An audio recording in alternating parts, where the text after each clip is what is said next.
Bonjour à tous et bienvenue dans cet épisode du podcast Le fraudeur, le hacker et vous. Je suis Alexandre Pluvinage et aujourd'hui nous allons parler d'une forme de fraude assez particulière en fait, à savoir le phishing ou hameçonnage à la carte bancaire, mais par courrier postal. Si, je vous assure que c'est sérieux. Alors si vous êtes prêts, eh bien allons-y.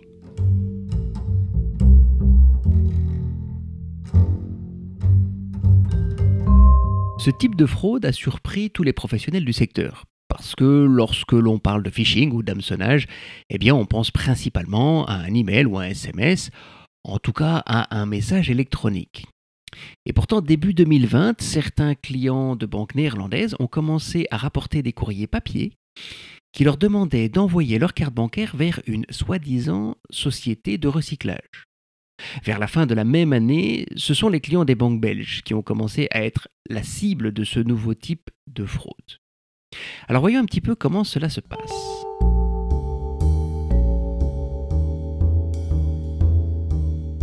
Ça commence donc par un courrier postal, une enveloppe aux couleurs de votre banque dans laquelle vous trouvez une feuille A4 imprimée et parfois même une enveloppe de retour. La lettre elle-même est très bien écrite et elle explique que la fraude étant devenue un vrai problème ces temps-ci, eh bien, la banque a décidé d'offrir à ses clients une meilleure protection contre la fraude à la carte bancaire et elle lance de nouveaux services sécurisés ainsi qu'une nouvelle carte avec une puce de toute dernière génération. Quelle ironie quand même quand on pense que ce courrier est écrit par les fraudeurs eux-mêmes. La lettre explique aussi que cette nouvelle carte est gratuite et afin de l'obtenir rapidement, il convient de compléter les informations demandées dans le courrier, à savoir les noms et prénoms, le numéro de compte bancaire, la date de validité de l'actuelle carte bancaire et attention, accrochez-vous bien, le code PIN de la carte en question, qu'on appelle aussi code secret. Il convient ensuite de renvoyer ces informations accompagnées de l'actuelle carte bancaire qui a été au préalablement coupée en deux, et attention, suivant les instructions contenues dans le courrier, c'est-à-dire en son milieu et dans le sens de la hauteur, de manière à ne surtout pas couper la puce dont les fraudeurs vont évidemment avoir besoin.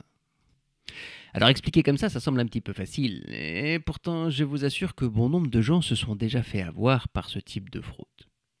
Alors voyons maintenant comment éviter de tomber dans le piège.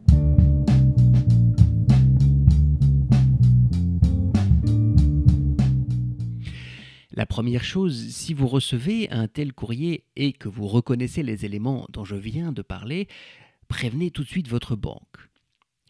Ensuite, il y a deux choses qu'il faut toujours garder en mémoire lorsque l'on parle de fraude à la carte bancaire.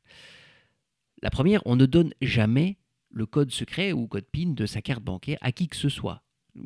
Par courrier, par téléphone, on ne le donne jamais. Ce code est secret par définition. Et la seconde, c'est si vous devez vous séparer de votre carte, quelle que soit la raison, je veux dire elle expire, elle est défectueuse, eh bien coupez la puce en deux. Couper la carte, couper le plastique simplement ne sert à rien si vous ne coupez pas la puce.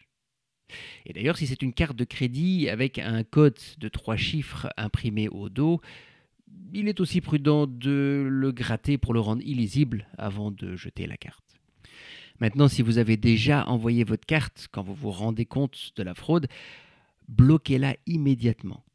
C'est la première chose à faire. Il faut bloquer votre carte bancaire pour empêcher son utilisation par les fraudeurs. Et ensuite, eh bien évidemment, il faudra prévenir votre banque pour qu'ils puissent vous aider dans les démarches à effectuer.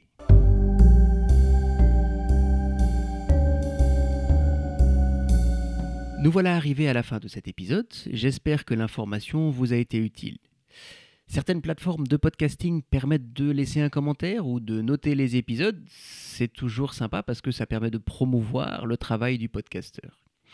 Et puis si vous pensez que cela peut aider vos amis ou votre famille, n'hésitez surtout pas à leur parler de ce podcast ou même à partager directement cet épisode. Vous pouvez aussi vous abonner et activer les alertes afin d'être informé des nouveaux épisodes qui seront bientôt mis en ligne sur notre chaîne. Je vous souhaite une très belle journée, à très bientôt dans le prochain épisode du Fraudeur, le hacker et vous.